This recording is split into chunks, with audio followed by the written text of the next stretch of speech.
Hello and welcome to the skating lesson. I'm Dave Lees. And I, for those who may or may not remember, am Jonathan Beyer. Hi, Wait, are you officially Professor Jonathan Barr? self-proclaimed. I So, always make them just call me Jonathan. It feels too formal, and we've got to create an informal way when you're training an operatic voice, you know? so where are you teaching? What is going on? Because this is your Philadelphia digs, right? Yeah. So I was able to pop out to Philadelphia for this weekend to enjoy my Skating America viewing. Oh, That- okay, yes, all I right. used to film all the way in the corner over there back Yeah, in yeah, like yeah. 2018, 19. No, it was good. So my news, as some people have asked, is I was appointed the director of the Chautauqua Conservatory of Music. It's their opera program over the summer. So I am still located in New York City. That's just a summer engagement. But So you I'm come not to like Jersey, in New Jersey. I'm teaching a studio at Montclair State, which, Yes. and again, I was like, Montclair, isn't that the skating place? They have a school there too. Yes. You and Olga Makutina. Yes. We're besties. Yeah. We'll see each other at the Panera Bread on campus. No, I don't think so. Wait, I don't even know where the music building is. Is it close to the rink? Well, I don't know where the rink is, but what I know is that the School of Music is located next to the New Jersey Transit stop. That's why it works so great for me. Oh, I don't know where the New Jersey Transit stop is, but I'll have to figure. Yeah. We'll discuss. I get off at Montclair Heights, just Oh, as a point of reference. Yeah. all right. Yes. Okay. The the rink is kind of like around the corner, right? You go past the baseball, past the parking garage, and then you go in, and it's yeah. There's a It's just, I was like, my highway. whole life I have heard about this city. Yes. You know what? Would you call Montclair fake Spanish Deco, fake San Diego? Like, what would you call like? I don't think it's fake Spanish revival. It is Spanish revival. So you do feel like you're in San Diego. Now talk to me when it's snowing there if I find that out of place. It's out of place. Yeah. I'm just saying, like, who are But you when the kidding? weather has been warm and nice, I'm like, oh yeah, look, I live in California. This is Yeah. great. Yeah. All right. So, what did you make of Skate America, Jonathan? So here's what's been interesting is I have taken a break from the smaller competitions. So I did not Yes. watch Cranberry. I did not watch Lombardia, almost intentionally. I wanted to Yeah. come into Skate America with very little knowledge about what had happened at the smaller events. And I think about Ashley Wagner always talked about not wanting to do those smaller early events. And it's one of those places where I think back in the day, what was so nice about them is that they were like off the grid almost. But Yeah. now with the internet, nothing is off the grid. There is no safe place to try a program. We're all going to see it. Mhm. But it was interesting. I was trying to sort of like come into everything for the season brand new for Skate America. There was some good stuff, and there was a lot of more of the same stuff. Yeah. There was some really good stuff. It could have been a great 2 hour highlight show, Yeah, right? yeah, I agree. And sometimes I wonder some of those old Skate Americas that were 2 hour highlight shows. I wonder what the real event was actually like, right? Yeah, exactly. It's a mixed bag. I've been to some great Skate Americas. I've been to some less than stellar Skate Americas. It's a mixed bag. And some very dependent on discipline. Yeah. Sometimes it's just been like everybody hitting one discipline and it was so exciting. And then sometimes like the general top group of skaters did very well. I've been to all different kinds, it feels like. Yeah. I had this memory today of being in Milwaukee, Yes. watching Hawaiian Baker do a program where he was Stephen Hawking and became increasingly disabled as the Drink my water. yeah as the program went along. Right, it was a choice. That's quite a story to tell. Yes, maybe not their best work. I was going to say I may not be recalling that program, and there may be a reason. Yeah, that was not their best season. She was vomiting uncontrollably at a different Grand Prix. There was a concussion, as there always is. Yes, Yeah. it was not their best. But okay, let's start with the dance because I want to talk music with you. All right. Yes, as long as it's not the rhythm dance. Why are they doing this to us? Okay, the rhythm dance is truly embarrassing. I know. It's asking for Halloween costumes. It's asking for these like 300 edits because Yes. of they're trying to inhabit all of these different things and try to get like the tempo right. So it's like you can't even get used to a song for a second because now we've got a new one coming in. Okay, why does Marie France like to have these mashups where we perform 11 to 25 songs in a rhythm dance?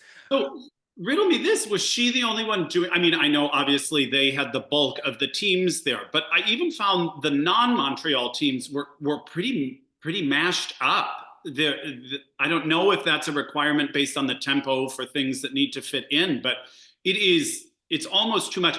Do you remember those like on TV when that you used to buy like highlight CDs and they'd scroll all the Mm. titles down and highlight the one they were playing, especially with the Chalk and Bates one. At one point, it was like literally one line from 5 pieces in a row, and it almost becomes discombobulating. You know, after I saw Rudy Galindo do the YMCA in a competitive in the world professionals, okay. Yes. Yes. Actually, I don't even know if he did it in the world professionals. It was a fan favorite on tour. I think Mhm. he did more serious things for the world professionals. You know, one time he was a violin. I was just going to bring up the violin. Yeah. Another time he was a clown. There Right. was a hula hoop, right? Yep. It was serious. I don't know that the YMCA for a competitive outing is where the sport It needs to seems be like a going. little bit like public session. Everybody kind of strut your stuff to whatever's playing on the speaker system. It was sad in a pathetic way, right? It But was, great skilled athletes and artists, many of which they were, and then it just sort of reduces them to a bit of kitsch. And I yeah, think ice dance is more substantial than that, personally. yeah. I think they're attempting to go a kitschy route in ice dance. I have heard that Sean Redstadt, who's the head of the ISU technical committee, thought that after Papadakis and Cizeron, and then every team imitating them, that it had become too modern, you know, Lyrically, emotional, yeah. right? Which I can see. There's a pendulum to everything, right? But then again, I don't think everybody imitating Fear and Gibson is necessarily, The answer either. yeah, yeah, Why is there such a thing, you think? It's just like collective group think that everyone's just afraid to do their own thing? yes. And then there's a thing that all the ice dancers do now, where anyone who's not in Montreal, the ice dancers try to hire people because they can hire someone on the ISU to work with them during specific timeframes. They're changing some of the rules. So everybody will hire Caitlin Weaver to be a choreographer. She worked with the teams in Colorado that were here. She also worked with Kiliakov's son, who competed here with Elizaveta. You know, they all will hire other members of the council, right? This is not, you know, a criticism of Caitlin Weaver. This is just how the sport works. But I always think if everybody's hiring the same person for political pull, is anybody really going to get a nod? Right. And it seems like they feel they will be rewarded to be like everyone else. But of Mhm. course, we know like the ultimate top 1% are the ones that are not like everyone else. It's a tough call. I mean, you know, I love those Czech teams, both brother and sister teams, one of which was here. They skate faster than everybody else. I know the material doesn't quite hit, but I was like, their speed and athleticism alone set them apart. So I'm already so interested in what they do, and yet the judges don't seem to reward it at in Well, what did you individual think level. about ending with a keg stand on top of the board? Have you done a keg stand? You know I haven't. With these arms, I could never hold any part of my body. I think I've done one once. Okay. I mean, I don't remember it, which is the beauty of a Of keg stand. course. Yeah. Yes, right. Okay. I think once upon a time, you know, someone holds you, you know, it's you have assistance just like she did, right? With her Okay. brother. Okay. Maybe not from your brother. The Kish of ice dance, it's going too far, right? This whole boards thing, it's kind of like the backflip in the single skating. Like, we're veering too far, and we're veering too far. And from what I got from watching the ISU Congress is that they really are desperate for TikTok and they are desperate for Instagram, but they want those memeable, shareable moments of 15 seconds or 30, of someone doing an element, right? Or someone doing Beyonce. I mean, their dream would be if Beyonce Knowles Retweeted it. Yeah. Yeah. It worked for UCLA gymnasts, so I wouldn't say it's a bad strategy, but I do hold ice dance to a higher artistic standard than a gymnastics routine. That's the thing. Yeah. What I will say is at the end of last season, it was getting so tiresome because everyone would just go to the boards, back up against them, and pose. Mm-hmm. So not only was it too much board use, but everyone was doing it the same way. At least this season, they were trying to switch up what's happening at the boards. Because was it the Fear and Gibson Beyonce? Was it where they kind of almost do the butterflies and their hands are on them? Yes. Yeah, I was like, at least it's a different version of it. They're trying to explore what going to the boards means, but in that instance, it didn't seem to line up with, we have to be to the boards in order to make sure we cover this distance. It seemed only for the gag. Okay, I have a question about if this happens in music or I find Fear and Gibson so likable, right? Easily accessible. Easy to root for. There's a quality of them where they remind me of Emily in Paris, right? Where, have you seen the show? Do you know of the show? I thought it was Emily in Paris. Wasn't it supposed to rhyme? Oh, maybe, but they pronounce it Emily in Paris. Okay, but, and listen, the whole point of the show, the gag of the show, if you will, is it's Phil Collins' daughter, right, is the most American, basic Chicago pumpkin spice latte drinking girl who, through a situation where her boss is supposed to go, has to bow out, she winds up being in Paris as the most basic American, and they are all just horrified of her, and she is just mystified and thinks it's so wonderful, all of them, right? All of the fashion and everything, and she's taking Paris in like she's a tourist 24/7, and they are horrified by her. But it's this whole thing, but it's easily accessible and it's bite-sized and it has zero gravitas and zero plot ultimately, right? But it's just a fun watch.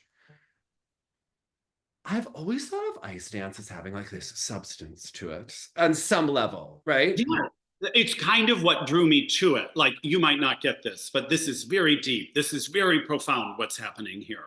Yeah. Lilah and Louis stomping around to Beyonce, while typically fun, I don't think of it as a gold medal winning performance. Occasionally it's great, right? Like occasionally you can get through. And listen, Chock and Bates fell. Okay, so they fell. But I'm a little bit horrified if other people start copying them because they're winning, right? Like setting danger of anyone who does well. Yeah. Yeah, like especially because, listen, when she pushes, her free leg is never extended. It is just not. And I think they have some technical limitations. Which is why they're given this style. Yes. That's the thing, because I think Marie-France sees them and she knows, okay, we can work on this, but there's a cap to maybe how far that look will go. So we're giving you this look because this is the right look for you. And so that copying seems to have little consideration for, is this the right style for us as a team to copy? Mm-hmm. When the whole rhythm dance seems like they're copying them, then I have a real issue. Yeah. I mean, yeah. Because they were kind of the fun team. That's what made them enjoyable. Right. So, yeah, but I like them and they deserve their win overall. Whether everybody deserved their scores is a different story in ice dance. But yeah, they were the best. And that could explain the kiss and cry response, because like you knew that they had won and I watched it and they watched the scores, but they were clearly looking for something else. They didn't care if they won in this kind of scenario or not. I'm assuming they were looking for a number that they did not get because they didn't look overly joyed. I'm not Yeah. saying they were ungrateful or anything, but it was clear they had a goal that was not reached despite them having won. Yeah. Yeah. I think they wanted a couple points higher. And but what I noticed is I was always told, Jamie Silverstein told this to me actually once when I first started covering skating. And she said, when there are a lot of teams in a training environment, everything is fine when the hierarchy remains the same, right? There is not a problem until things start to shift. Marina and Tessa and Scott and Marilyn Yeah. Charlie. You're absolutely right. Yeah, or she's absolutely right. And I think for her, at one point she was edging up on Naomi Lang, right? But it happened other teams, other years. I remember Matthew Gates left the center at one point. So you think, yeah, that's kind of true. And what I noticed is if you watch the Kiss and Cry, just watch Patrice's hand, because while he's so centered all the time, So he was so right. yeah. He looked anxious. Yeah. On assuming what the skaters' responses might be. Yeah. Yeah, about dealing with the score, not what the score was. Yes. Yeah. Yeah. Yeah. Well, and it's interesting you bring it up because, last season, you have always been a nice fan to Olivia Smart. And yes. I've always kind of just been aware that she was competing. Okay. This I event. thought you liked her with Adria. I did. Okay. I did. I mean, even in rooting for her with the new team, I was a harder sell on that last season. Not knowing, of course, where it was going. It was real rough last year. Yeah. And fair enough. I understand growing pains, all this sort of stuff. If I were Chock and Bates, I would be like, can you give me that Dune program? Yeah. Because I thought it so stood out as its own thing. She looked unbelievable. And she's like come into her own confidence in the skating and in the material that I thought, well, gosh, the Chock and Bates material almost seems phoned in, like it could have just been a rhythm dance. They could have said, oh, we're in this era and we're doing this jazz. And to me, Olivia and Tim had the memorable content. Oh, the Dune thing. And you know what's great about her costume? Because she had a glow up. She had a different costume at the last competition. Oh, I was obsessed with this one. It's so good. You don't watch him. Nope, not once. Not once. If you watch her, that free dance is phenomenal. Yeah. If you watch him, there's still room for growth. Limited potential. Right? Last year, I felt, she was almost shrinking to match him. And I find this year she is like in her own space, not afraid to give it all she's got. I was so happy to see her. her. A queen moment in this program. And I'm not a Dune person, right? That's not actually, I groan with most of the Dune programs. I'm like, oh, it's not for me. Right. Yeah. It's like a Benoit program. I'm like, oh, that's for someone else. Yeah, I can already assume this isn't a hit for me. Yeah. Like when Ilia Malinin asked me, what's fancy skating? And I said, it's skating for me. It's not what you do. This is not for you. Right. It's a historic term. So feel free to dig deep into the origins of skating. Yeah. Not what you're doing. Right. Yeah. Not of that. There's no hoodies. No. So. Or even fake hoodies that are just shirts, but yeah, we'll get into that. Yeah. Yes. But Olivia had the content, so that would be a tough moment for me if I was Madison Chock, knowing Madison Chock could also probably do a very good job at that kind of program. I was like, I think they gave some of the best material to the Spanish team. And it's interesting, Chock and Bates had worked with Massimo Scali, I believe. They had worked with him in June. Okay. I think that Take 5 is a really sophisticated choice, right? So I talked to some people who are like, I love Take 5. And I'm like, love Take 5 too. Yeah. I don't know that I love this artist Juju, who was fake scatting, if you will. Perhaps scatting, and it just was the edit that sounds fake scatting, right? I didn't know that that was necessary. I remember that Chen Lu had the most sophisticated take five edit of all time. I Yeah. remember Corbin Dean had a great take five, I think around the same year, actually. So when I was watching, I just didn't think, one, I didn't think the edit was great. And if you work with Hugo, one of the great things is he will send you all of the versions of take five so that you can pick. Okay. He doesn't necessarily lead you in one direction. I just thought that they kind of missed the mark on their edit. And I was wondering what you thought of it. I didn't think it built. I thought it felt edited together. Uh, Yeah, I guess for me, the miss was less the editing and version and more that that was the approach they went. Because that kind of music now, I feel I associate it with all these rhythm dances. And the point of the free dance is like anything goes. Now you can really flex your creative muscle. So this was sort of just like an obvious genre. And it's just sort of then becomes a formulaic, now we're just doing our jazzy piece where again when they stood apart, even though I know they were unhappy they were off the podium at something like the Olympics, something like a space age program, something like a Snake Charmer program, something like a Pink Floyd program made them so different. And this is sort of just putting them in the traditional everyone does these kinds of programs genre. So I yeah, mean again her lifts are gorgeous, but the program I don't know if you're like a staunch Chock and Bates program that this goes in your top five, or this is one you go back and look up compared to some of the other more memorable ones.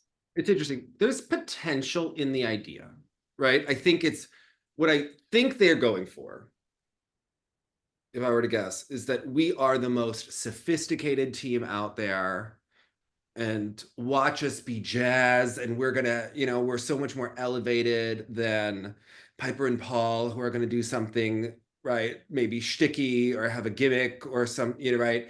And oh my God, the Italians this year have robot costumes and they're I horrifying. did see the costumes. Okay.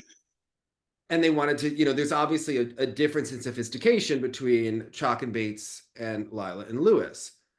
However, and it's twofold. One, they took a lot of time off this summer, so they were behind. And then I believe she got pneumonia before this competition. Ooh. So they're always measured, but they were slow. If you Mary Shucker produce, she has the channel Mary Shucker, just a mom with an iPhone. Yes, wait, I watched several clips on that channel, and I was unfamiliar with that channel until I was looking at this. Okay. She's a friend. She's a viewer, right? She's great. But if you watch, it's interesting to watch, especially in dance.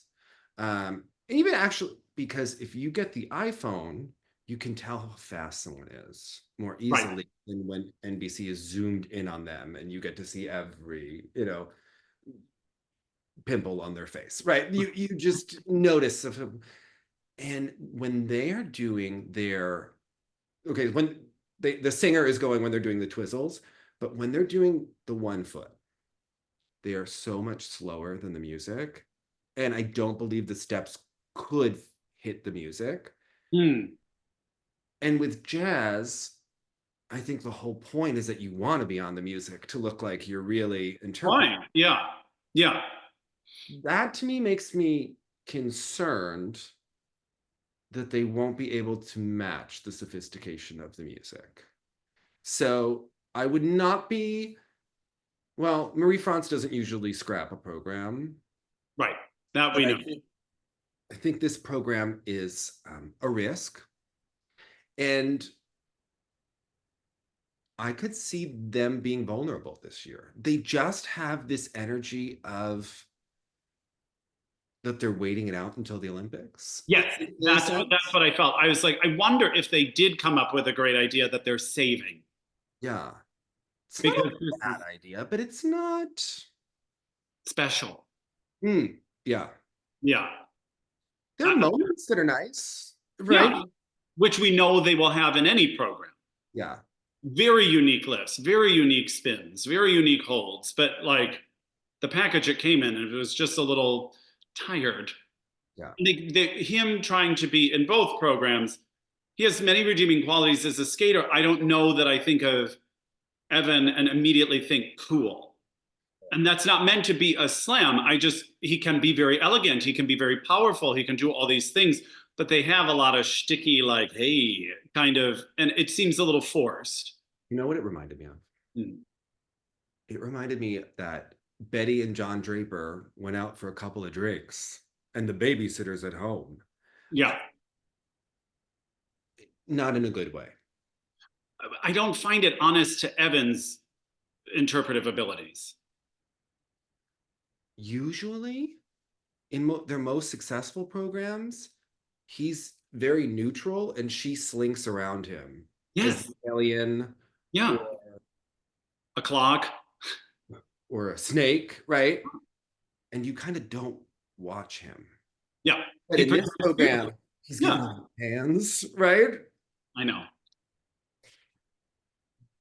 And then again, when this can backfire. Almost like he's the pole and she's the dancer, right? It's like, right? I mean, that's beautiful. Right? It just. But these are moments that might accidentally go viral for the wrong reasons. Yeah. You chose a 15-second clip of a very accomplished athlete and artist being like, it's not what you think it's doing. Yeah. You know what? She's designing some beautiful dresses. She really is. She's thinking about her career after skating. Dresses were top notch. Okay. They really were. They really were. The programs, maybe revamping. And maybe we need to revamp Evan's costumes. I just. That was a part of what made it a little uncool. It had like sort of like dance troupe, show choir, rental energy, just to the fit and the color. And the thing I was thinking, you know, in an arena like it was in Allen, Texas, the particular Calvin's in Allen, Texas. Like, I know it's outside of Dallas. I know the Woga Classic has been in Allen, Texas. Carly Patterson was from there, but. Oh, really? Well, I love Dallas. I love Fort Worth, but I don't know Allen, Texas. It's like a suburb. Yeah. Okay. Okay. I think it's better than fake Chicago. Yeah, I think it's much better. Okay, yeah. Driving is probably easier there. Well, actually, okay, that's a whole nother subject. But a lot of these costumes and a lot of the nude fabrics and things like that, I'm like, I wonder when they do these in the shops, if they have similar lighting to put it under. Because I do believe some of these nudes, like fabric moments, must match. And maybe certain colors, like even the gray of Evans or something like that, looks good in person. And then you put it under that kind of aggressive arena lighting and everything changes. So a part of me just wishes a part of that costuming process is putting it under those kinds of lights. Because in the same way, you know, like a green couch can look gray or can look mauve or something if the lighting is wrong. I wish they had the arena simulated lights to check it, because I think a lot of mistakes could be, you know, corrected beforehand. Were there any misses of the dance event? Because there's one program I'm already sick of, and I just need to call it out. Do it. Do you remember when Marie-France first had a ton of teams, and Olivia Smart and Adria did this program that was half about being a man and half about being a woman, and it had "This is a Man's World" in it? Yes, that's right. I thought that was schlock then. To see her recycle it with this white bread Canadian team, Fabry and Air, who have never really stood out to me before. I'm sorry. They blended in. All right. They were second tier Montreal. Listen, you checked your iPhone. They weren't given the top. They weren't given the Dune program. Yeah. This, I thought that the music was so phoned in. The costumes were so phoned in. It was like an off the rack Matthew Caron, right? And yeah, it wasn't a team that is memorable to me. And there's another team that's memorable every year, but now they're becoming memorable in the wrong way. The other Canadians? Yeah, with the bandana. Oh, you noticed that in the Western, did you? Were we No, going for the Stars on Ice spaghetti western number? Where was Roz, right? It needed Roz to come out and vamp, right? I mean, what's interesting is as that we do often see such a sameness, sometimes I don't like or I don't mind when they're a little wacky, this team. They've kind of always interested me. Even in the rhythm dance, I was a little intrigued because at least it was something different. But the Western did fall short for me. Because you've got to be able On to. the Addams Family, they always look like they're doing the Addams Family. I think they've done the Addams Family, right? Yeah. Every day is Halloween on Ice for them. It's a little. Yeah. I mean, but again, I'll say like in watching it throughout an event, I don't actually mind their presence at one because it's something that it's almost like a sorbet of some sort because it like shakes it all up. And then I'm like, all right, well, that was something totally different. It kept me interested. But I think the Western might not be it. But I was surprised. I kind of went with their rhythm dance. Yeah. It also came out this weekend. The U.S. figure skate, they had to pull out Isabella Flores and Ivan Dusyatev from the competition. He is being accused of sexual misconduct. We found out that this same coach has 3 teenage girls married to partners from former Soviet republics who all need citizenship if they want to go to the Olympics. Does that feel icky to you? Like that, to me, that was a new low for skating. Like a new low for ice dance. That was. Because, and they are married? Yeah, 3. Because it makes, Including a team that's in no danger of going to the Olympic. No danger, right? Yeah, and like what a big step to be taking to guarantee that. Yeah. For young women, I don't. And this is also the team. Do you remember when they crowdfunded? So it was Isabella Flores. This was right after her partner went missing, and she said that he was missing, right? Right. He's now skating and not missing and fine. We never got a statement for US figure skate. There was never any damage control or Lynn Rutherford article about that situation, which I think is their strategy. If you just forget it, it didn't happen. But the boy was missing, and she was like search teams missing, right? Claiming, but then people say maybe that story is not accurate. So Well, something about it at the time seemed messy. yes. Like I always remember you saying about like something else, like we don't know what we don't know. And it was clear we didn't know something.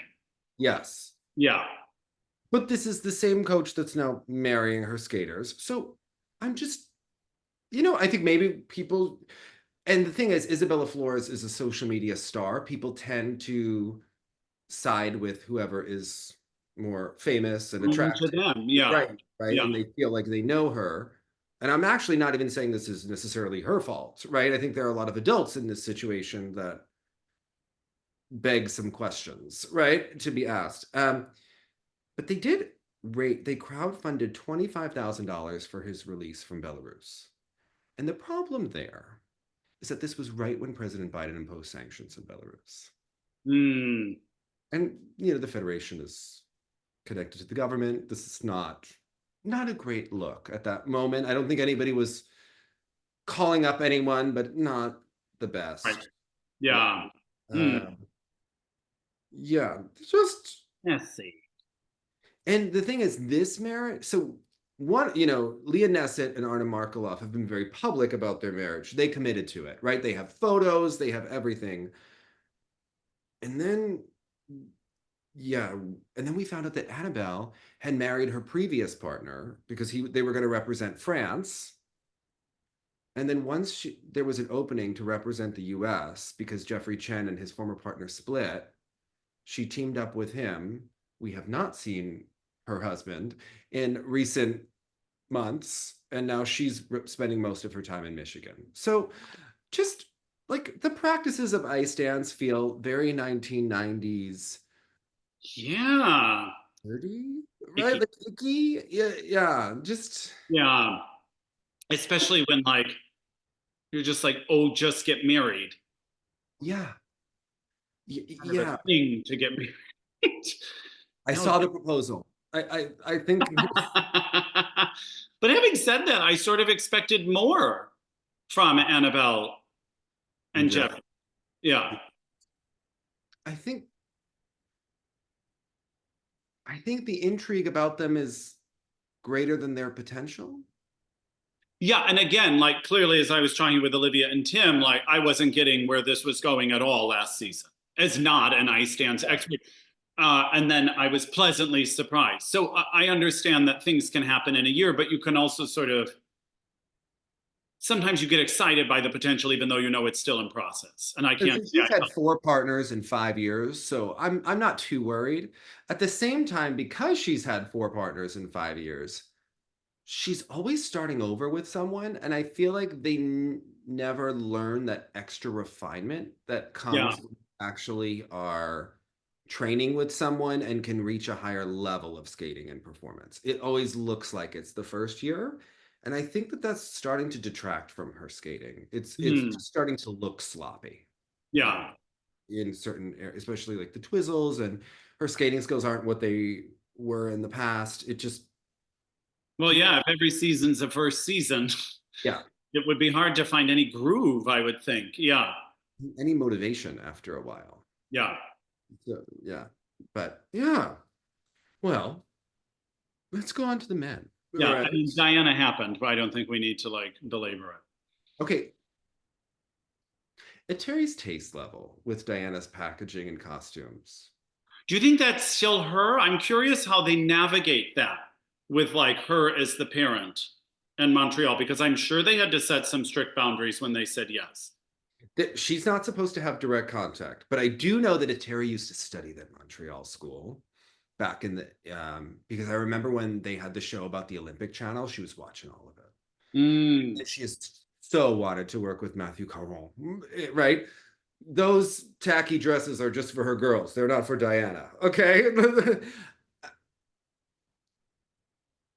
It was so interesting that people were raving about the Led Zeppelin program on Twitter when they were just showing snippets the night before. Mm-hmm. It was such a miss for me. They 100%. I mean, I think it's the overall material between the two is still better than what they've often had in the past. What was interesting to see, because again, he's a beautiful skater. His pitches are gorgeous. Like he knows to do all these things. I was trying to look more specifically and be like, why is it she seems less than? And for me, in this like area here, there's such a I don't know if it's confused posture or something. She has such limited sort of ease of movement in this area, and with like the shoulders to just let go. I don't know if she's trying so hard to be upright, but she often seems like she's holding in and up. And I'm just like, can you just like kind of let it go? She skates like held up and in to me. So I have a physical therapist that specializes in the pelvis, and she jabs her fingers into the psoas and areas and gets the blood flow going. But the interesting thing is that my pelvis connects to my shoulder issues, which connects to my neck, which actually connects to the arch in my foot.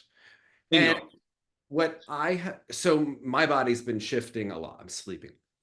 Okay, like some weeks. That's the body downloading it. Yeah, yeah. But also, then I was in Pilates class and I'm like, whoa, am I Sasha Cohen on these leg kicks? Okay.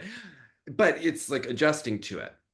But what I notice with her is if you look at their dance spin, she may have some tightness in her hips. It's the hip socket, like her leg muscles are sucked up into them instead of sort of moving towards the knee or something. Yeah. And I think Lilah Fear does this well. And that's why for me, because the one thing is, so I've been working on extending my legs and doing all these exercises with knee stabilizers, but somehow when my hip flexors and psoas start to be released, and I have a tight obturator internus, all right, which how embarrassing. No, I know, right? But somehow when these things start working, my knee has elongated because I used to have really tight muscles behind my knee. So even when my leg felt like it was straight as what I could do. It wasn't as straight all the way. So, especially in the camel. And when you work with someone as obsessive compulsive as Paul, he's gonna bring it up. Yeah, he is, especially in the camel. He's gonna keep bringing it up, right? Yeah. So, but it's interesting because in the past, sometimes we have talked about center of gravity, and I think it's entirely related to this sort of like hip flexibility. Is if the hips are going to be too tight and lack mobility, then what we see in a Diana or other people is that the center of gravity seems so high, so they seem like tight and not like in the ice a little bit. that's I think some of the problem with Tim Deek as well is he seems above the ice. If you watch, the center of gravity is really high. Yeah. And it affects leaving him in the dust now, which I appreciate. Yeah. When I found out, and that's weird, I have a tight left side that makes my right side tight. So, and I was like looking at all of the symptoms, and it was like multiple ankle sprains, this, right? Like it affects everything in your chain. So I think for some of these skaters, and if you grow up jumping, there's an aspect that tighter hip flexors can be beneficial for some aspects of rotation. So it's just like an interesting thing, because if you're too loose and flexible, you may have like the Mawasada Mirai under rotation problem, right? The tightness can help you be quicker. Are they even talking about that with Jason? Yes. Like it was the flexibility. What made him so special in that flexibility was also a detractor in the jumps. And I remember you talking to Elvis Stoico and being like, everyone complained about my camel leg. Everybody said it was bent. We totally fixed it, and I could not land whatever the jump was for like the entire summer they were working on the camel. Yeah. Yeah. And he's stuck on that. She wants to see it. She wants to see the video evidence. But you know what? I think there is truth to it. You're right with some of the stuff. So, especially with the rotation. So, yeah, I think with some of these skaters, some of their chain is off. Show up.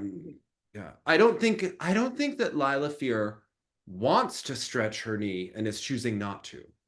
Yeah, that's always the idea, as if she could and is opting for something else. Yes, right. I think. Yeah, but it's finding the right people that know what they're doing and all of it. So yeah, I don't know. I've only went to a physical therapist for 6-7 times, and then to find a right person that does something right. So anyway, what did you make of the men?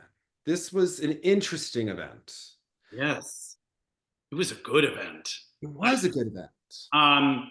Obviously, we might as well lead with the major story, and my major story included of the entire event, which was Kevin.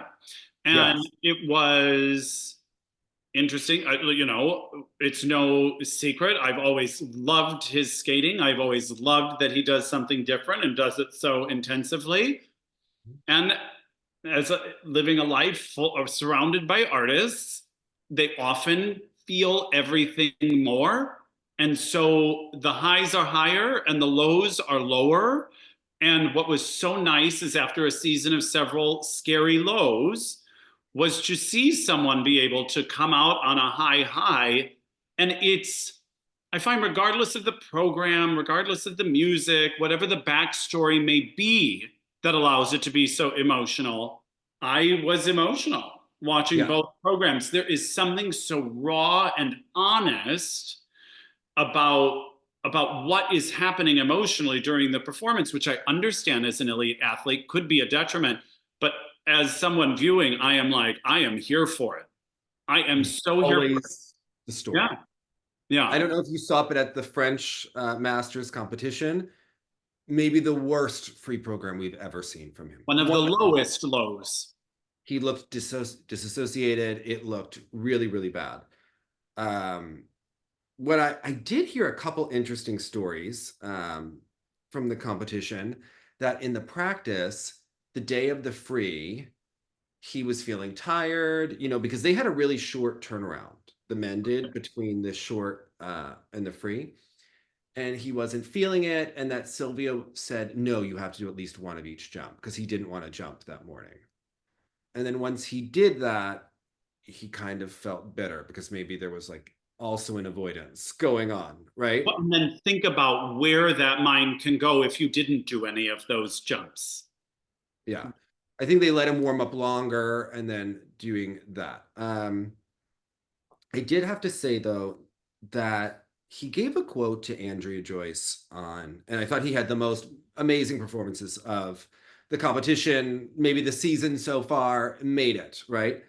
But I do, on a serious note, he said he was talking about his program and Europeans, and he said this unprompted to Andrea Joyce. And he said, the next day when I woke up, I was sad to not be dead in my sleep. Now, I know that people say things really dramatically at times, and they might be not saying that literally. And However, lost in translation also potentially as it, you know what I mean? He was doing the interview in English. Yeah. but I do think that, listen, we have all of these documentaries about athlete mental health. Gracie also made a couple of questionable comments later in her career to Andrea Joyce, maybe for shock value. But I do think that when an athlete says something like that they would have to handle like that, like, because if you said it in a university, or if you said it in a high school, right? Like, I think that's on the federation to really make sure that he's okay with a professional. And that's just my opinion of when someone makes a quote like that. I think we live in a different era. And I think that if he were a white blonde girl like Gracie Gold, we might see that quote differently, because there are some people who really love Kevin, and there are some people that are completely turned off by the ups and the downs and the dramas, and they just want him to, I don't know, be more resilient, man up, whatever you want to say. They're not into the crying and the right. And I'm sorry, that's what you get with this. I'm yes. not saying that that degree of mental health, I don't know what I'm trying to say. Those kinds of thoughts are automatically assumed that you will have them if you are very sensitive like that. But my artists that I love, they always weep.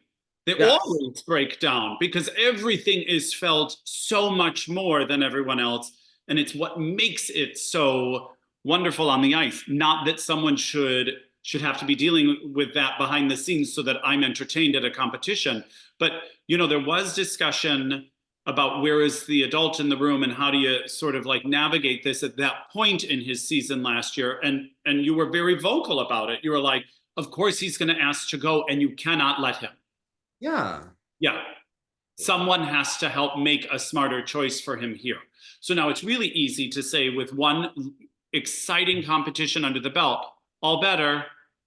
We're all good now. Everything's good now because he's landing his jumps again. So all is well in the world of mental health.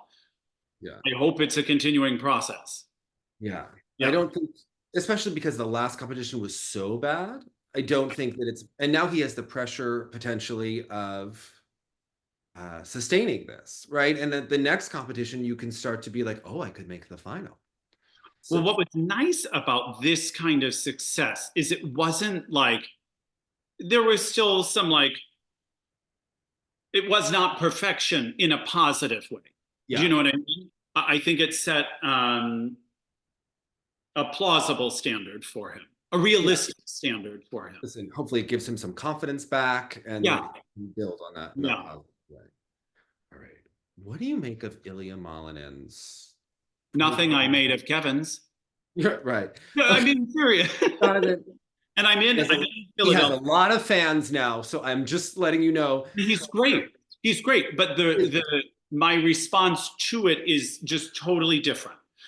In the way I was here in Philly watching it with my friends who are not skating fans, and they were all like weeping with Kevin. And then with Ilia, they acknowledged, wow, it seems like he did some really hard, interesting technical stuff.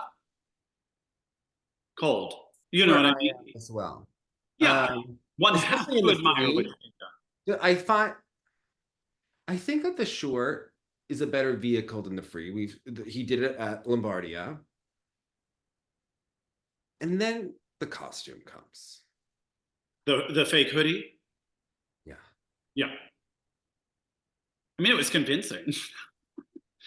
Whoever made the shirt actually kind of did an interesting job. I just don't know why it was chosen. There's such a vibe to his skating. Like, it's like the next level after Nathan, right? Like, Nathan had those weird shirts. Now this boy wants to be in a hoodie at all times. So I was thinking about this from the team standpoint. So yes, we know, and they're going to say all the right things, and I do believe that they are, you know, trying to improve the second mark, doing all of these sorts of stuff. I think the way in with some of those people, it would seem like if we market them as kind of like swaggery, nonchalant, it's an easier sell for a different kind of aesthetic. They went pretty far. Sell him.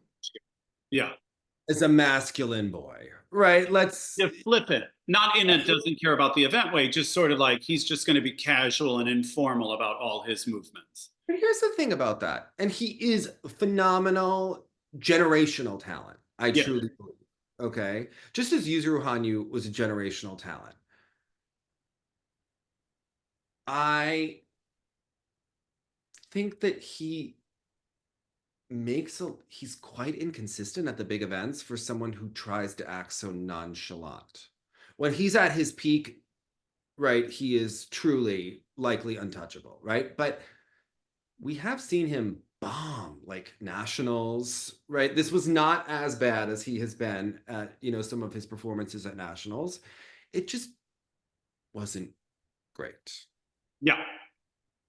It was not great. Yeah, I think if you were just in the stands and you didn't have all the background information, it didn't have skating scores pulled up, you might have thought Kevin won the whole shebang. Yeah. Both portions. Yeah.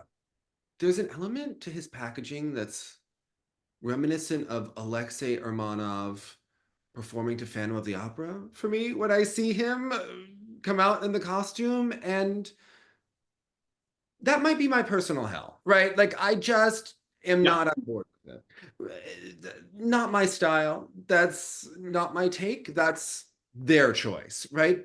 He's phenomenal.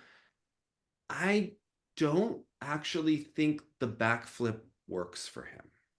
What was an interesting camera angle, the way they showed it, I watched on Peacock, and we sort of got like the feet coming at us, which I thought is like the least interesting angle. Yeah. Maybe in a replay or something, but of course you would want to see it in profile to sort of get the magic of it. So because the crowd went with it. He has a short torso and very long legs, right? Yeah. When they're bent like that, it just looks a mess. Yeah. He's trying to do it like Surya, but she I was just gonna say wow. And almost like if he could do it extended like Robin Cousins, I think that would be one thing. Maybe he'll add a twist to it. I wouldn't be surprised if we see him do like a back full by the end of the performance, by the end of the season. It doesn't work for me. It actually detracts from, to me, it gives me a sloppy view of his skating when I see him do it. And I find that the raspberry twist elevates him. So it's weird, but I don't think that this move is as elevating as it could be. And again, we know we're going to see a couple. Of course we're going to see. So it's like, but no, we're not going to see any of the twist. Yeah.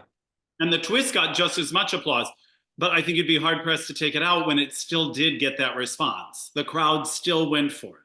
Yeah. You know what? It was for them. It wasn't for us. Right? Yeah. There you go. It was for the Georgian judge. The Georgian judge loved him. It helps to have a couple of home judges, right? Yes. From all over the world. I thought, what did you make of Denis Vasilyev? He has this Lambiel's take on a ballet program. Yeah. There was something different about him here that I liked. Mm-hmm. It seemed a little bit more taking one thing at a time. I don't know. He seemed more settled to me, especially in the short program. I was shocked to see that quad in the short, right? Didn't he do the quad in the short program? Yeah. And it was really lovely. And he takes his time. I don't know. I like what it represents. He had stunning triple axels in the free. Yeah. The air position was just right. I will say, I think he should take a couple inches off of the costume because there's like a back flap to the whole belt area. The leopard thing or the cheetah print? Gold thing that he's wearing in the free. Yeah. Right.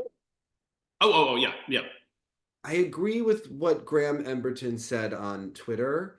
It does kind of look like a diaper from certain angles when you see it. Like it just has this And again, maybe doesn't in person, but it does under the arena lights with really that those realized camera angles. maybe if you like folded it, it would be better because like it's a look that they're going for. So, Yeah. but I liked the program. He died at the end and it worked. The whole thing just was it was nice. It was And it was, you know, when I joked with you that the end of Oksana's short program in '94, Mhm. I joked she couldn't find the final pose, so she did 10 in a row. They were all great. This had that quality too, where it was like several like cool like poses and then bam, down. I thought it was an interesting way to end. You know, that's on brand for Oksana. You know, that's just it's Oh, just we came up with 5 good endings. Use them all. Do yeah, them. that's how she rolls, right? Yeah, yeah. Um, all right. So I've had such hopes for Luca Brassard. And And to his credit, I don't know of any male skater right now that has more beautiful hand positions. There is not one still you could take of either program, unless it was on the ice, where like where each hand is so beautifully placed. Magical, he's magical looking hands. he's a skater for us. I know. But then okay, he's done well at competitions, but then every time he debuts in the big moment of his career, he's had some issues. It happened at Junior Worlds in 2023. It happened at the following Nebelhorn, and then here. And it seems like there's a recurring hip issue. And he also was honest about it, where he said that he didn't go for the triple axel or any quads in the free because his hip was bothering him after the short program, which is an honest answer. And we always want honesty. And at the same time, I think he may have just opened the door for Camden Pulkinen to go to Worlds again. Mm. Between the effort and they never announced why he withdrew from the latter half of the season last year. It's just worrying. Mm. And also, he seems very anxious in competition. We saw him spend some time with Tracy. I think he may need to spend more time with Tracy. Because And that's who he is. He's yeah, a Tracy skater. he, I think, just needs that energy to her. She Yeah. could take him under his wing. We can co-coach with this coach so we're not causing World War III, right? But I just think Tracy needs to be more part of this. She needs to be like, Because there's something very special here in yeah. his skating. And it's time to take his programs to the next level. Because he's capable of it. Yeah. Yeah. I think his choreographer has done a good job. He could work with a Lori Nickel. He could work Yes. with Yes, he can. someone to really get him to that next step. And if And you know that's how this is going, he's going to be a skater that has to bank on that second mark. So Mhm. drive that second mark up like crazy because he Yeah, can do it. yeah. Yeah. Just thought the costume and another thought I was is surprised by the costumes. Not they're not as elegant as he is. that was such a diplomatic way of saying that was way better than what you said about Lindsay Sampson and Delilah. That was really elegant, the way you put that diplomacy.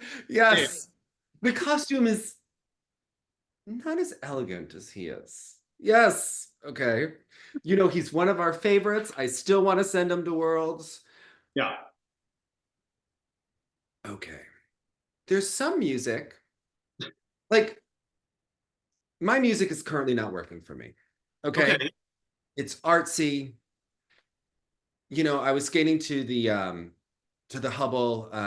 I want to dance with somebody. I got the music done a year ago. I got it done with Karen Kwan.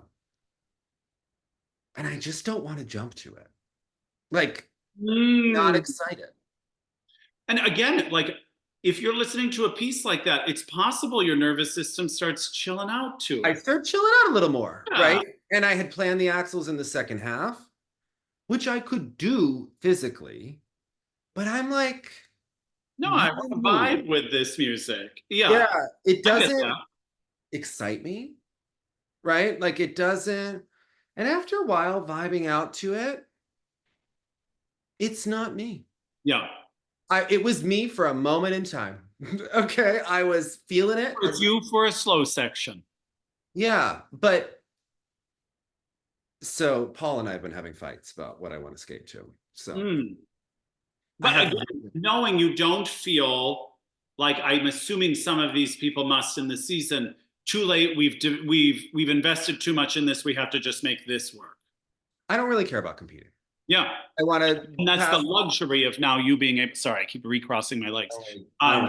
That's the benefit of that flexible time is I wonder if some people would, but they feel like too much money and too much time has already been wasted on it. We're not doing it for that. I don't need a medal. I don't have a coffee table with my medals on it. Like, no, like we're good. Okay, we're fine. Right. But I'm sorry. Sorry. But like, you know, like I at this point, I really I don't. I've been skating to get better to learn real technique, and that's what I find enjoyment from. I want to skate to something bold, Jonathan. But I get it. And this is something we even talked about back with like Keegan, where the music in the crowd would start to get so wild. And I'm going to guess his nervous system happens to run a little faster as opposed to slower.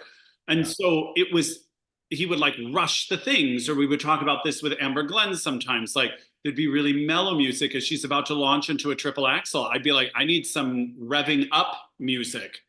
Or if you get too nervous, maybe you need some chill music to like settle you down. I think you're always going to respond to the vibe of the music, which is the danger, even though it seems cool to do a piece in completion.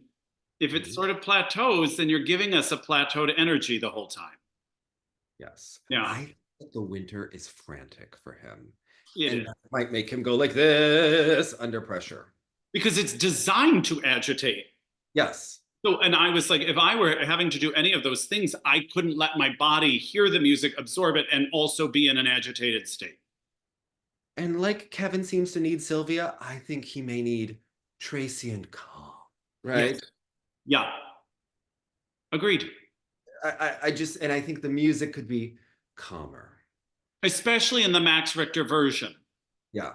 Because the original Vivaldi also has that agitation, but now that they sort of remix it and do this thing in it, it's like extra. If you imagine it as a movie soundtrack, nothing calm is happening on the screen when that's playing. Yeah. All right. So what do you think of my music? I was thinking about, I've always loved this music. You know, I miss a 90s free skate to grand music, right? Yes. I consider myself to be a little bit of a moody girl. Yeah, right? okay, that's fair. Right? A little snarky. What if I tall giraffe? What if I paid an homage to my favorite moody, snarky, tall giraffe and did Born on the 4th of July? Oh, you mean like Mariah Bell did? Not her. Right? Oh. Now, it does have gravitas to it, but also has that like sort of like undercurrent of energy underneath it. It has energy and you literally have to jump on the beat. Yeah. The music is asking you to. And it's also a bullet, right? Yeah. It's like paint by numbers. We could make this. Yeah. Mary will be so mad. And I was like, it's an homage. What do you think? It's a compliment. Yeah. It's like, and then what's that one turn you had, Paul, and everybody doing the Nancy turn? Or yes, come on. Yes. Yeah. He was like, why don't you do Jurassic Park? And I'm like, oh, so you can. With the enemy? You want to do the enemy's music? Well, because I have always joked that should have been his music. Oh, please. You know, he loves to run across the ice in every program. He could have run from the dinosaurs, right? Yes, come on. Well, and that's the thing. It was such an iconic usage by Tanya and with Elyce and all these sorts of things. it's too bad because the music probably would have shown up in a lot of programs had it not been so memorialized that way at that moment. You know, we played it when I was in band in 5th grade, and I used to Good be like, music. would be the best skating music. And then I always thought that Mars, the bringer of war, would be like a great short program. Yes, it would. Yeah. Yeah. Yes. Yeah. But, and Jupiter would be a great free program, right? Yes. All the planets. Yeah. Remember, Jeremy Abbott had a program to Jupiter that we only saw like the end of it one time, and then he switched programs for the Olympic year. Yeah. I still remember that old VHS of the Duchesnes doing the entire thing. Oh yeah. It was a little sleepy, some of it. It was a little sleepy, yeah. It was But it was cool. It was cool. it was on PBS back in the Yes, day. I'm just saying. Viewers like you. Yes. Yeah. What'd you think of Cal Miura? You know, this is a talented skater in dire need of packaging. I feel he does everything he's told and he does it well. Why is he always wearing gray? I know, except for when he's wearing all those like unfinished belts and or whatever was in the short program. But again, I feel like this is an example of someone who's doing everything they're told. They're doing it right. But when compared to sort of these like the iconic technical ability of an Ilia or the iconic emotional connection Kevin can make with an audience, you might just accidentally be one of the less memorable moments of the thing. Although I don't know how you teach it. I don't know how you repackage it, because I think they have tried in the past, like even last season, they're going with some edgier moves. They're trying to do a little bit of different kind of movement here and there. And again, I think he's doing it right as best he can. And I think it just, there might be a cap as to how far it can go, maybe. You know, when I saw Maxim Naumov skate in that Tron costume, I was reminded of what his parents wore at the 94 Olympics when they thought they were robbed of a bronze, and she had on those boot covers and that like magenta stole, if you will, Muppet skin. All I remember was that like somersaulty kind of entrance into the lift. That's really what I remember.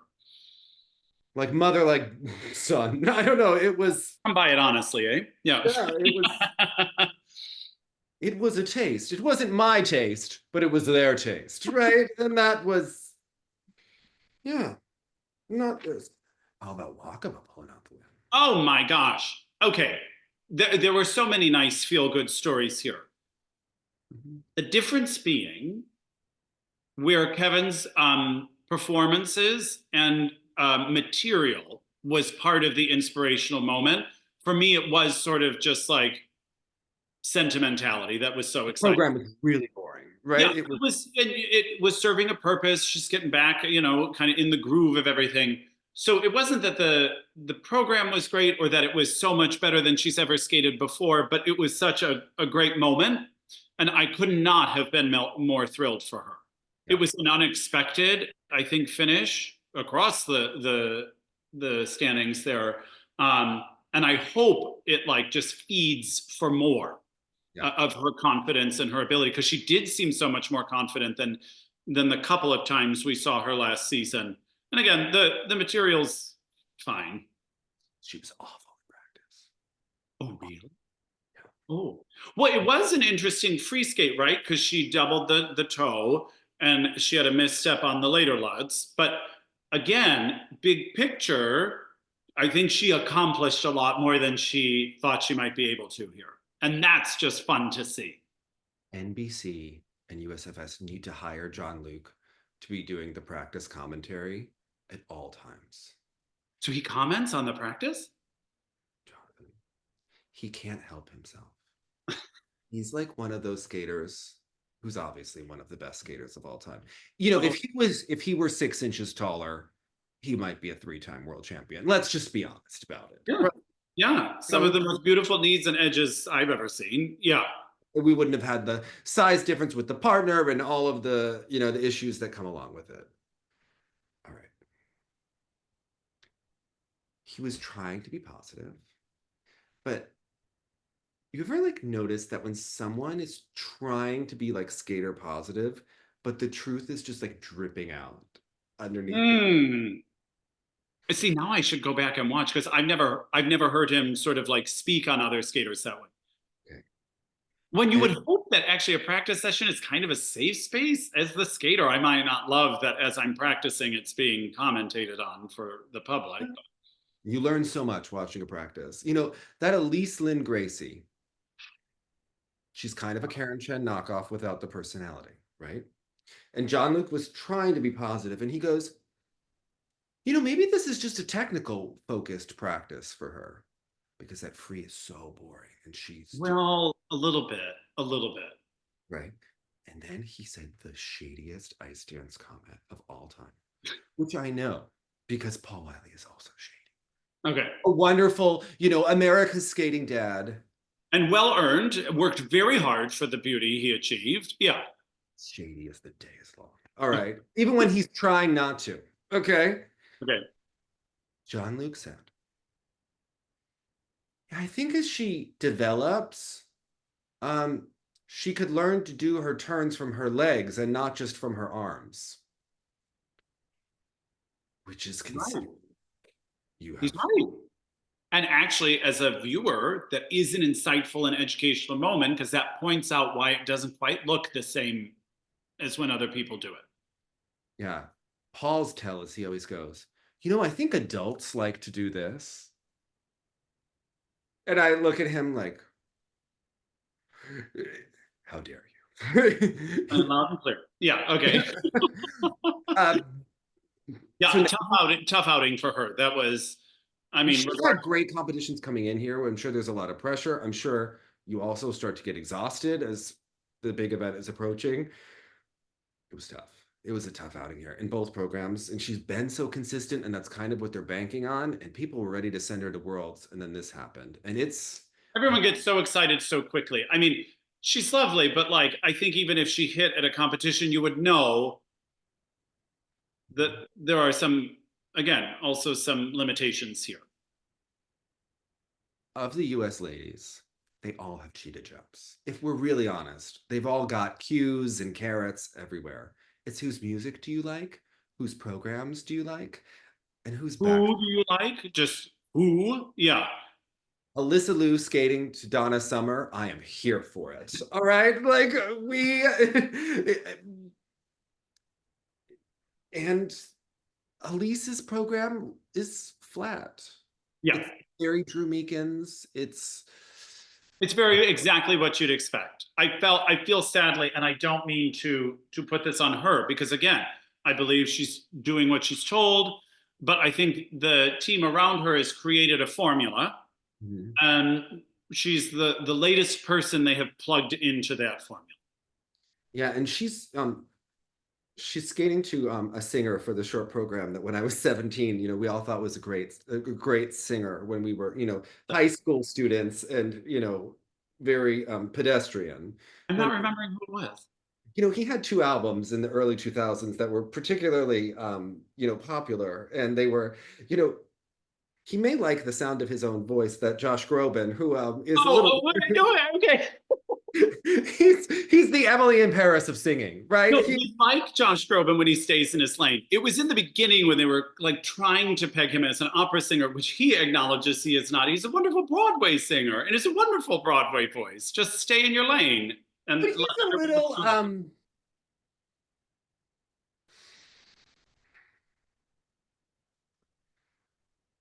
commercially schlocky, belongs on the Oprah show. You know, like a forced tear moment, right? Yeah, it's going for like mass appeal. Obvious. Yeah. But the timbre is nice. He's a good guy. He does good things for his art form, so we'll take it. Has the emotional depth of like a forced, engineered, edited moment on The Voice that my mother watches, who's about to turn. Having seen him in musicals, when he inhabits characters, he does a good job. But yes, most of how we know him is just him being him in like a big arena. Wasn't he in The Waitress? No. Yes. No. I would believe it. I had seen him. He was a little miscast as Sweeney Todd on Broadway a couple seasons ago. But I mean, he's still the man knows. Listen, I prefer him to Clay Aiken. Okay. Yes. To me, there's no comparison between those two. not a claymation. I find a cringe, right? Now that's next level cringe. Like, Yeah. and I think that the facelift of Clay, maybe not fake, maybe just filler, right? Just rest and relaxation. Yeah. To me, it's a little Manilow, and not in a good way, right? There's, Not a fan of yeah, not, listen, I appreciate Barry. I don't appreciate a Drew Meekins program with a Lisa McKinnon dress to Josh Groban on a Colorado skater coached by Tammy Gamble. Yeah. It's like It's the very, we know epitome what we're getting, regardless of who it is.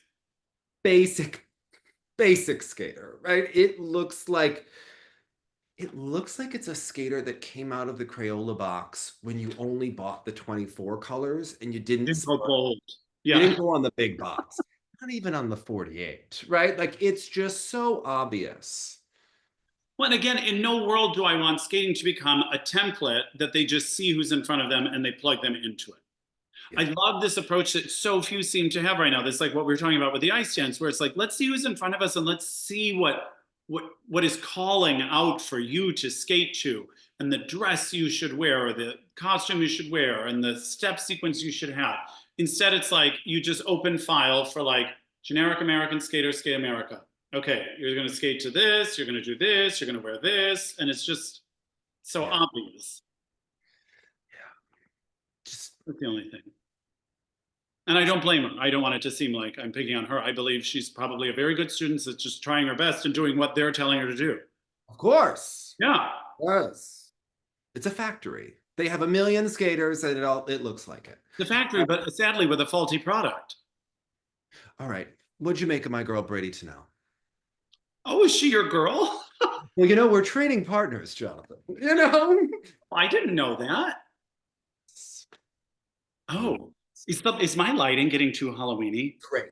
It's I great. have By the way, one I'm lamp getting on. new lights. I've had to use this lamp. I've been making do. So Because I knew we were filming like during sunset. So I was like, this is going to start lovely. And then it's going to be like, lamp. Yeah, I'm like, okay. So So you train with Bradie? yes, because my coach wanted to switch rinks over the summer because the rinks get super crazy with the times because of the camp that happens in the summer. Okay. So it's really hard when all the high-level ice dance teams are skating. Like you're trying to take in your life in your hands, plus the pair team, plus like he was like, why don't we go to the other rink? So we went there. I had no idea she was there training. Right. Let's think about that. Right. And I walk in because she would usually be at Menin, is what I thought, but she was at Cody, which is JoJo's rink. And it's a beautiful rink. It reminds me of the 32 rink in Lake Placid, but there's a big window in it, which is nice. But yeah, so we have skated together many of times. I have seen that Turandot many times. All right, there, and listen. Well, the part that makes me sad for you is it means you have heard Sarah Brightman several times. And I believe she spins during Sarah. I think right? I'm spinning when I hear Sarah sing too. Like that's not even funny, but it needed some. I can't tell you how fast and aggressive she is when she skates, though. I will tell you. Really? I skated with Lindsay and Ava, right? This girl is fast. All right. She does that triple loop double axel in front of you. It's thrilling. She's so fast. And there aren't as many high-level skaters, but everybody moves to the edge of the rink. She does her program because she's that fast. Yeah. I mean, it's incredible. What I get, okay. Is she emotive? No, she's not emotive. Okay. But again, I believe she's probably like a dreamy student. I think she will take whatever you give her and do it to the best of her ability and really go for it. The Lord of the Dance just seems somewhat derivative, obviously. We've seen programs and we've seen iconic ones. And again, I don't look at Bradie Tennell or watch Bradie Tennell skating or hear her speak and think, oh my gosh, she's got to do like a huge Irish program that gets the crowd going. The only problem that I have with the program in the short is that the footwork that she's doing cannot possibly live up to when the music picks up in steam. And like Chock and Bates, when there's a disconnect, it becomes really obvious, right? So to me, I don't think that's a strong vehicle for And the when medium of that kind of step sequence that she has to put out for points, you're right. It's not that like, oh, she can't. It's almost an impossible task to fit that kind. Yes, Jason did it and it was amazing, but it's almost impossible. I mean, in the river dance, but it's a really hard ask because yeah. inevitably the step sequences have to slow down with all these clusters and all the this and all these levels. So you're And she not. has really deep edges that she works on all the time. She's doing those Benoit things with she does Why all of I kind of wanted more of a Benoit program. Like I don't view Benoit as someone who's going to do Lord of the Dance and Sarah Brightman doing Nessun Dorma. I picture something a little more edgy and a little more avant-garde, which I think would have been still a fine choice for Bradie. yeah. I mean, I'm kind of sad I didn't get to see the Greta program in person when she yells, "How dare you!" You know, that would have been a thrill.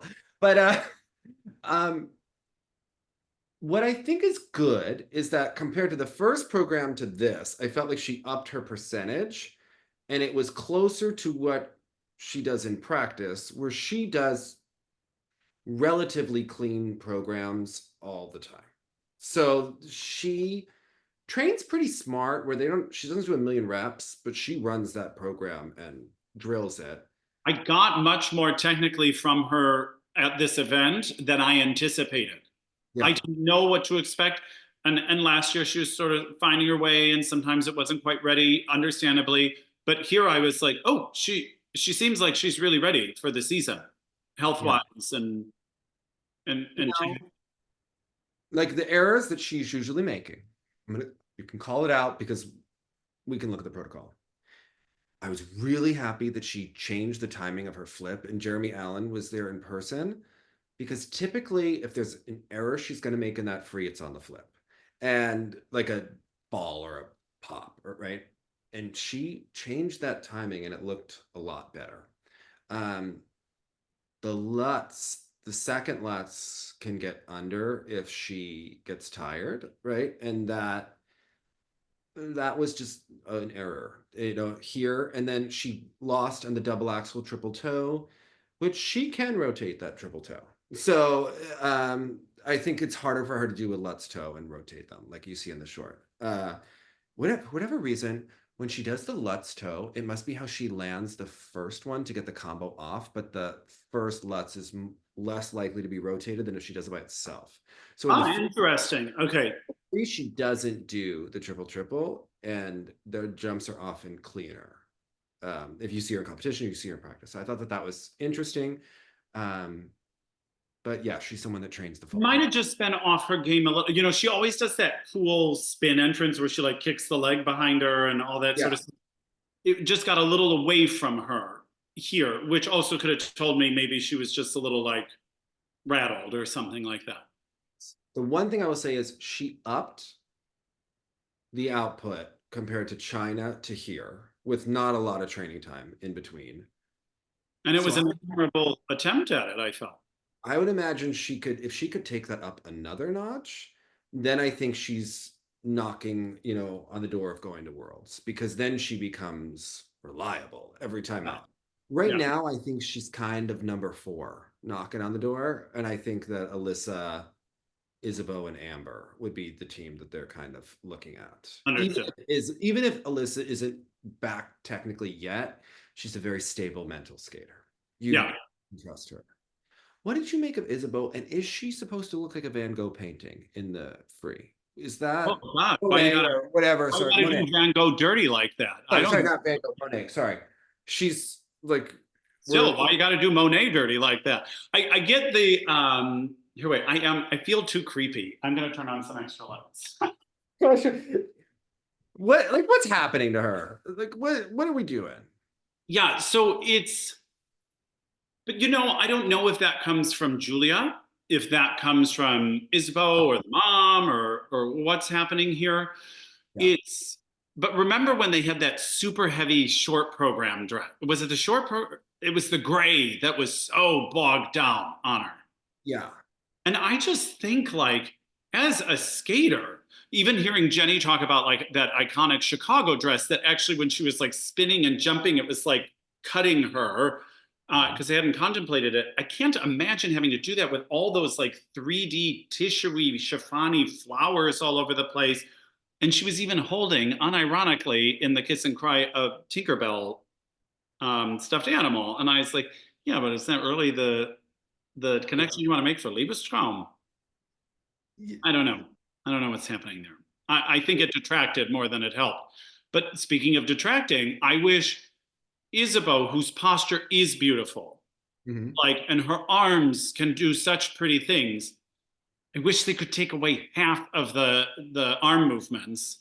So when I see one, I appreciate it more because she does. That is her special skill that she does better than most women in the world. But she's doing so many of them, they kind of don't land visually for me when I see them all together. Yeah, she could work with another choreographer Yeah, and costume designer and elevate it. What I like from her is she has an inner stillness that I was appreciating in this competition, especially in the short, but in the free as well. She can cast a spell. She's better on TV than in person, but she's not, she's, good in person. It's not like it's some detraction. Um, I just think her movements, she looks even bigger on TV. I think what I like is, okay, everybody loves the Breakfast at Tiffany program for her. It's very popular, right? okay. But one of the reasons is I think they also love the dress because it's a clean line on her and it doesn't Well, have the dress is nice. And I get what they're doing with the necklace and all that stuff, but it's still, they had to like heavy it up a bit. And I think there was a way, compared to what she usually wears. especially on the body, as opposed to the accessory sort of portion up here. Yeah. It almost looks like her costumes are made by the Atari dress designer, right? Where more is more, Yeah. Let's add some tissue. Definitely that mentality. Yeah. Yeah. I And love skating doesn't need it. Like if you minimize the amount of poses and gestures she is making, and let us like each take one in that's so beautiful, and also like get out of the way. I want the costume to get out of her way for me to see that line. I wonder why they're so afraid to try something new with her. Because when she was a junior, she did that program, Quizás, Quizás, Quizás, and it was sassy, and she just nailed it. Yeah. It had sass, it had personality, but they've put her in this one box as a senior that has been successful, but she did have other programs before. Right. She can do more than just Liebesraum. Yeah. So it just seems like I kind of wish had done a program like her short program was Caitlin Osmond. That's what I kept thinking of. I was like, okay. oh, this is like a Caitlin Osmond kind of short program to me. And she was very soft. When she did that blaring Edith Piaf program, that was a moment in time, right? Loved it. Loved it. Yeah, her little scarf. Yes. But what's interesting is they almost tried.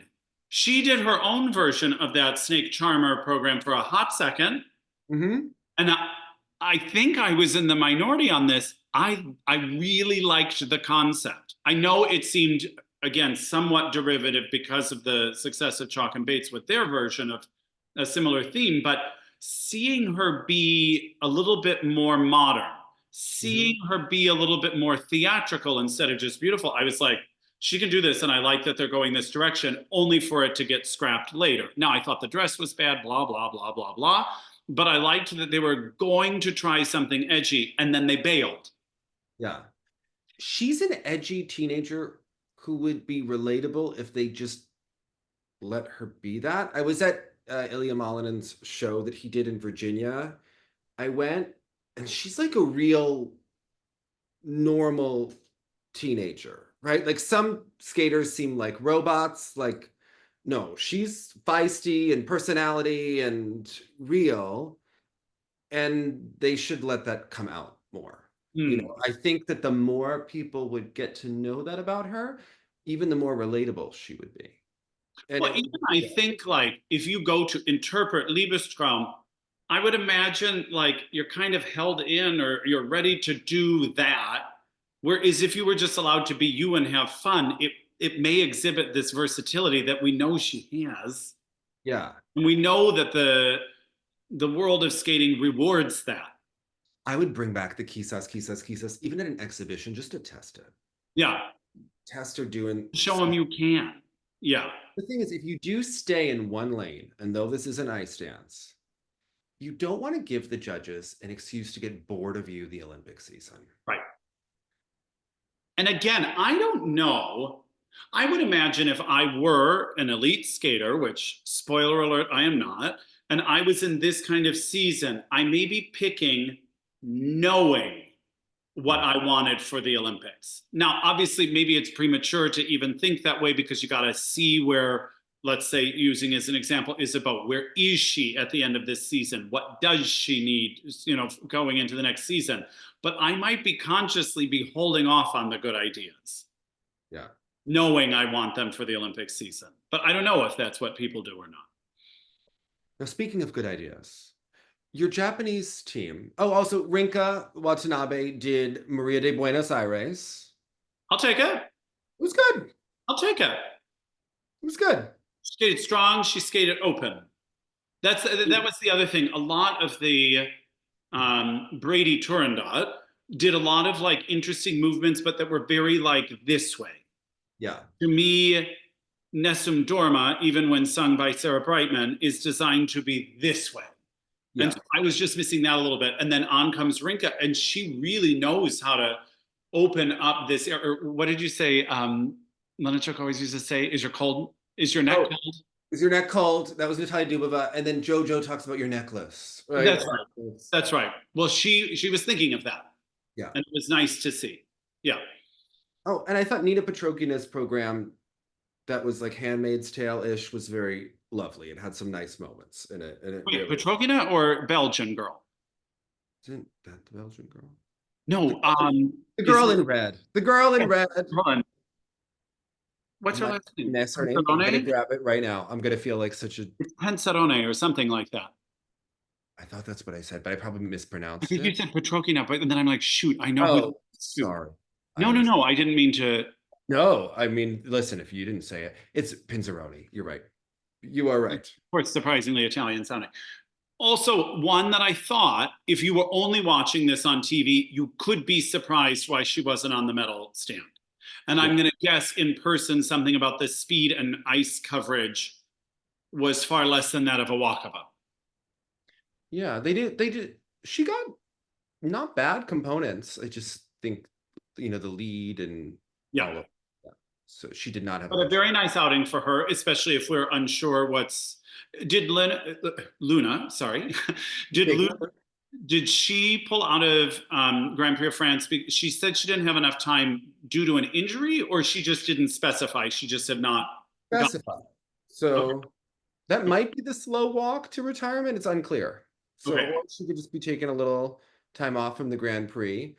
I do want to point out Yuna Aoki had amazing practices and a terrible short program, but she showed a lot of promise in the practice here. So the pair event was not my favorite event. I'm just gonna call that. Okay, but here's what I will say about it. Who choreographed the short and long for and I don't mean to put you on the spot, Riku and Ryuichi this season? But I was gonna bring up. They did not use your girl Julie. They switched. As I sat there, especially in the free skate, I was like, okay, I will eat my words when I change my mind. I was like, well, Julie Marcotte is blowing my mind here. This is the best thing I've ever seen her do. You're telling me it wasn't her. That's why. It was not her. They worked with Shaylin and they worked with Marie France. Marie France doing which program? Oh, Marie France is not having the best season. If you don't know, she did a program to Kaori Sakamoto, to Chicago. That is just, and the dress, oh my God. And the dress has a shape that once someone points it out to you, what it looks like, you will never unsee it. Understood. Okay. Understood. Okay. Yeah. She does the Adios, which is Jason Brown's music. And in longer form, it just sounds like someone's yelling at us for 4 minutes. Oh, Adios. you The know, I didn't decision mind is that. mine. I hear what you're saying. Sorry, now we're going on a walk because I feel like I'm so creepy if the lamp's not That's on. all right. We're Going on a walk. this is a relaxed show. Yes. Happening. Oh, We're just getting to know each other. I didn't mind that part, yes. the adios in its entirety that way. I don't know. I felt it kind of worked. All right. You know what? To each their own. We're gonna agree to disagree. You know. Okay. Some people like Elena Radianova. Some people know that Lisa Tuktamisheva was the real queen of 2015. You know, I mean, My heart won't go on from that season. I mean, do you remember the Mumu season? It was a great season. Yes, great. The world remembers the Mumu season because it was on the top of every podium that year. I don't think that people remember what a great year that was. It really was. We had the Mumu. We had Radianova doing J-Lo in the short program. Mm-hmm. We had Gracie doing the heinous Phantom of the Opera. Oh, that was a tough one. We had Paulina Edmonds as Tinkerbell. Do you remember? In the pink? Oh, was she doing Liebestrom? Yes. Oh, Yes. oh, a pink Tinkerbell. We had Ashley Wagner, the debut of Moulin Rouge. Okay. That's right. The first of a triptych we didn't know we were getting. We had Joshua Ferris. We had Dennis Ten. Oh. That's Good. the year that Yuzu had the bandage at the competition, and then he came back. It was a great year. It was a great year. Look, wait, so just to go back for a second, so Shaylin did the short program for. Yes. Now, it was interesting. I don't know if anyone else experienced watching it on Peacock. It was the short program for the pairs that they pulled. So I went back and watched the Lombardia version of the short program for Riku and Ryuichi. Also great. I think this is much better material and packaging than I'm used to from them, and I think it's a great move in the right direction. Yeah, I think their short is the better program. Again, I think Bruno Marcotte loves a repetitive song for a free. Oh man. Do you think they'll bring it back for the Olympics? I mean, why not? Yeah. The other thing, speaking of bringing things back, is like, I know that it must be so hard for these athletes to, especially in pairs, we have found our lift. This is the lift we do. We know it gets the points. We know it does this, that, and the other. The issue being they do have some of the most exciting lifts in the entire discipline, but they are so memorable. Mm-hmm. That lift where he starts on one leg and gets up and the rotating and the turn and you turn, remember the Hermana. It was so iconic when we were first seeing it, but now to see it in both program every season, regardless of the music. And again, I know it's probably a thankless task, but I wish they could come up with another exciting variation of one. Because it's sort of, now I know it's coming. And it used to be such an exciting surprise moment. Yeah. I also just think that the free music for them can be more exciting than they are facially engaged. And that music calls for more fire that they need to work on throughout the season. I thought the Painted Black was good for them. I thought it was, yeah. Worked. Now, the Ellie and Danny team. Yes. Silver medalists. Their scores have really raised since last season. Yeah. And I can't remember their kiss and cry reaction. I would assume it would be shocked. Well, they've been getting the scores all year. They had a horrifying Nebelhorn, and so did Olivia Smart. Okay. Olivia Smart's Nebelhorn. Even more impressive to see Olivia look so great here then. Okay. Tim is known to wipe out in practice, and he did on the moment. They're taking risks in that Dune program, and they do the lift when she's on his back and his knee. I know. At Nebelhorn, his knee went out, and like if it happened at we're very lucky she didn't have another IM concussion, because it was like just the moment, right? So they are taking risks, but they have a lot of cool moments. Big payoff. That straight line lift was such an amazing moment in it. Yeah. I like the moment where they're kind of almost doing like almost like spirals, right? And she's leading him, and now that she has this costume on, it's cool. Because it's normally the kind of pose you might see him pulling her by the boot backwards, and instead she still has the forward momentum. It's amazing. It's amazing. I worry about it with those two teams because there's a messiness between them. When he's pulling her, it makes me on the edge of my seat, right? It's thrilling. Turned way. Okay. I'm an Olivia fan. Okay. I'm an Olivia fan. Well, I certainly I am after I was, and then I kind of was confused what was happening. And now after seeing the Doom program, I'm like, yeah, I'm on board. Which means I'm going to be tougher on you. Yeah. You know, yeah. Like after a while, you're like, Michelle, really? You can't learn different steps into the solo triple in your short program? Same thing every year. Are you kidding? Yeah, okay. Come on. Right? Am I wrong? No, Did I say anything wrong? Right? No one is disagreeing in this moment. I want Mary Lou Reef to yell at me. But come on, Michelle did the same steps every time into the solo triple. You knew exactly. The rhythm was perfect. Right? Yeah, she had really worked that out to a science. Yeah. I would stop giving it transition points after a while because it just felt like it was so easy for her. In some ways, Joe Inman did. Yeah. Thank you, Joe Inman, for the IJS, and thank you, Ted Barton. Okay. Yeah. Mm-hmm. It really elevated skating. You know? Look at where we're at now. You did it. You know what? It gave us better ice dance. It really did. If nothing else, and I do mean nothing else. Nothing else. Yes. I thought Marie-France did what she could with Ellie and Danny. I mean, the age difference is uncomfortable. The difference in skating ability is apparent, so that it's so bad because the thing is, he's so reliable and he's done these jumps and moves for 1,000 times that if his back doesn't fall off, you're literally just like, oh, is she going to hit the jumps today? I know. You know he's going to hit it. Yeah. Which is a lot of pressure for her. It's got to make for an unusual dynamic. It's got to. Do you remember Shelby Lyons and Brian Wells? Oh boy, do I ever. And a fish called Wanda. Yeah, I remember all of it. Called Wanda. Remember she was living in the closet? Yep. Yes, right? Yep. Some weird stuff going on there. I was also living in the closet at that time. I was like, do we make that joke? I was like, because that was the era for all of us to be there, actually, with our I mean, we all were there with Shelby. Yeah, we were like, Shelby, what are you doing here? Yeah. Yeah.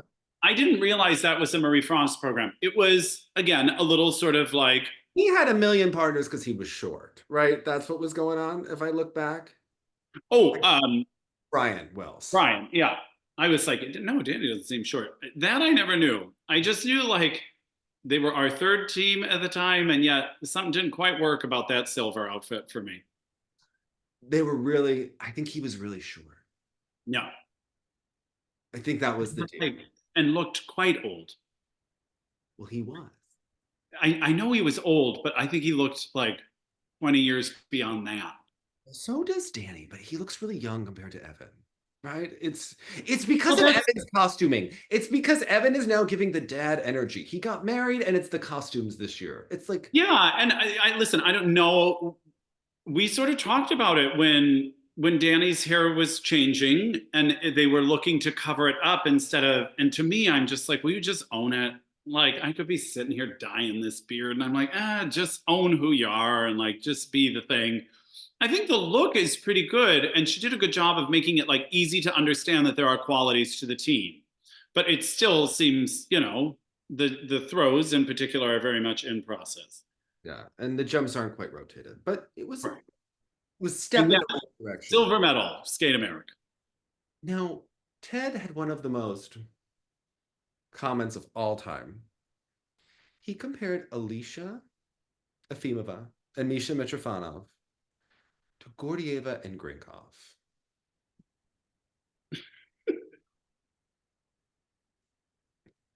And Deanna Stellato says that Ted has a really fabulous French wife, and it makes her like Ted more. Well, yeah. That seems very surprising to me. You know, instead of commenting on him comparing them to Gordieva and Grinkov, I'm gonna say, I want to meet the wife. You And know, I like, want to know, it's pronounced Eltsova and Bushkov. like, do you think when Ted says his Tedisms that she looks at him and she's like, Knock it off. "Dave, Yeah, I hope it's just one look. She just knows how to give him like the one side eye. She's like, really? everyone is wonderful. He's so thrilled to be at Skate America. He's so Although I'll tell you, I watched his feed for most of them, and only the men's free skate were Johnny and Tara. And I know it's a broken record. I know we said it 100 times, but I'm like, will you shut up? At least for the first, as Sandra said, like, be quiet and let us like get into the program. But literally, the music has started. I don't even know what they're skating to because all I hear is like Tara screaming about like they like ice cream and their favorite color is purple. And I'm like, be quiet. Or the minute Kevin started skating, they're like, his last season was terrible. And I was like, can you let us get into the program and watch this skater for 1 second before you jump in? So I watched my good friend Ted for the whole thing. Okay, smart move. But if, you know, that was the other choice. And I saw a picture of Johnny. I think it was for the ice dance. Was he wearing a bed sheet? What was happening there? Like, what is? I didn't even see that part, fortunately. And is that fashion? Is it No. just to get us talking? Because it's not designed to be fashion, it's designed to be discussed. Who designs that? Where did he buy it? Also, only wants to be discussed. Yeah. I don't think it was cheap. Okay. Maybe it was to make, but maybe they still bought it. Where do they find it? Yeah, exactly. What website is that? What does your Instagram algorithm promote?